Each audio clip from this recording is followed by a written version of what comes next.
Hi there, and thanks for checking out this video. I'm John Crin from TennisCompanion, and today we're doing an in-depth review and playtest of the adidas SoleCourt Boost.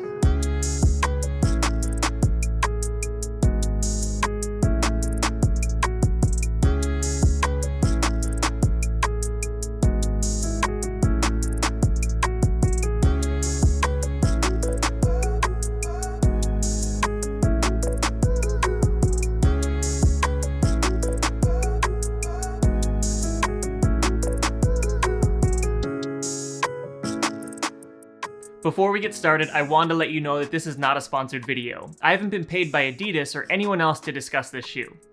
Also, as a quick side note, I've included timestamps in the video's description, so you can quickly jump to any section. With that said, let's do a rundown of the adidas SoleCourt Boost features, so you know exactly what you're getting with this shoe, starting with the weight and the fit. The shoe weighs in at 15.5 ounces in a men's size 10.5. From a fit standpoint, the shoe runs slightly large, and it's going to be a bit wider up front as many Adidas shoes are. It also comes with a medium-high arch, and while I'm a big fan of breaking in shoes, these are going to work great for you right out of the box. Last but not least, this shoe is available for both men and women, and it does come in a clay court option, although the availability of that clay version may depend on where you live. The shoe has an adiwear rubber outsole at the bottom, which makes use of a herringbone style tread and is a bit thicker up front on the inside edge for added durability in that high impact area.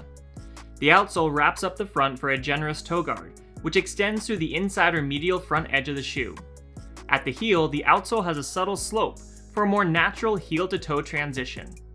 Overall, the grip is solid, with the all-court outsole feeling a little softer than most. And although there is a clay court model available, this tread pattern works great on hard courts and transitions well to clay courts too. At the midsole, you'll find Adidas Boost technology for comfort, which is the white textured material that can be spotted from the side of the shoe.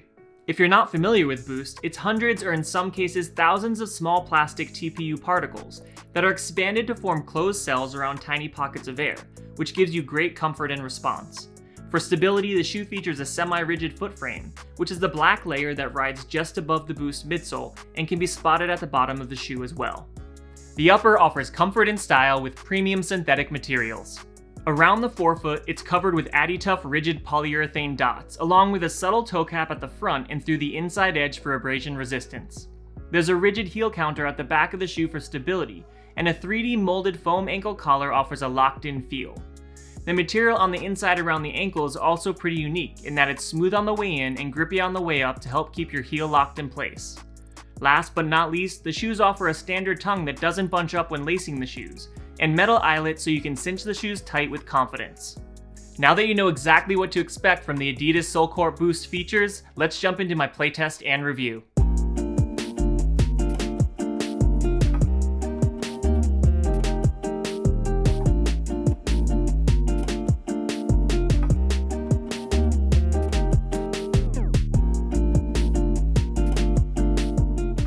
To help evaluate the adidas SoleCourt Boost, I logged a 2-mile coast run to gain a feel for comfort and the weight of the shoe. I also completed some agility and footwork drills to help flesh out traction and stability, and finally spent plenty of time hitting on the court to gauge overall performance. When it comes to style, the adidas SoleCourt Boost is one of my favorite tennis shoes.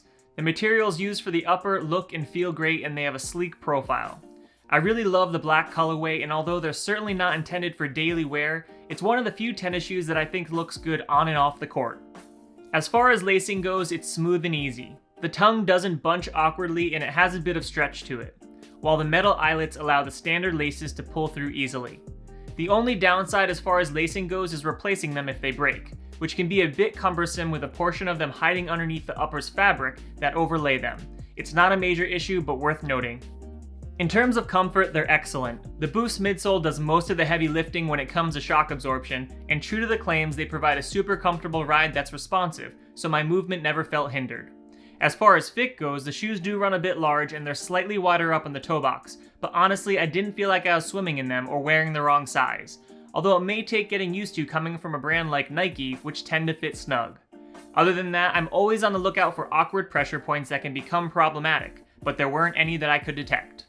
As far as stability goes, the adidas SoleCourt Boost were solid. They offer a wide base at the forefoot, and I was able to move through all of my agility and footwork drills with confidence. Throughout my playtest, there was only one point at the baseline where I felt my heel collapse slightly as a result of some poor footwork on my part, Luckily, it wasn't a recurring theme, but it happened, so I wanted to make note of it. When it comes to traction, I didn't have any issues. They offer top-notch grip to provide sure footing for quick starts and stops. Early in my playtest, they offered virtually no give when stopping, but they started to loosen up a bit in the second week of hitting with them. From a durability standpoint, the adidas SoleCourt Boost are fantastic. The outsole held up super well, and there's plenty of protection up front to defend against toe drags. As for the upper, I question the efficacy of the RPU dots at protecting against brushes and scrapes, but they appeared to hold up well, so no issues to report there. When it comes to weight, the SoleCourt Boost tipped the higher end of the scales, but they didn't put a noticeable drag on my movement. They're certainly not the fastest shoes out there, but unless that's a high priority for you, I don't think their weight should be a concern.